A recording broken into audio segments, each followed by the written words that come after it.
করি বলো তো? ফিকে দেবো? ফিকে কি করবি? পুরনো হয়ে গেছে, কাউকে দিয়ে দে। না, কাউকে দেবনি। এত পুরানো জিনিস কাউকে দেওয়া ভালো নয়। এক কাজ কর, এটা আগুনে পুড়িয়ে দে। কি বলছো? পুরানো হয়ে গেছে, রাখার থেকে আগুনে পুড়িয়ে দেওয়াই ভালো হবে। ওরে শালা, এরা মা ছেলে দুজনে মিলে আমাকে উপরওয়ালার কাছে পাঠানোর চিন্তা ভাবনা করতেছে। কি যে করি। তাহলে এক কাজ কর, গলার সোজাসুজি কেটে দে, হাত দুটোকেও কেটে দে, তাহলে ঘর পরিষ্কার করা যাবে ভালো।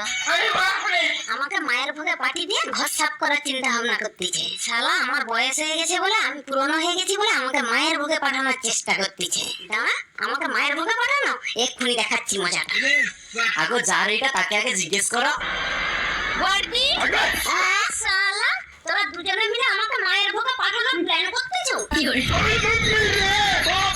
আগো না, তোমার এই পুরানো নাইটিটার কথা বলতেছিলাম। শালা না জেনে আমার চুলের ভিতরে মারা। ওরে বাবা রে বাবা রে।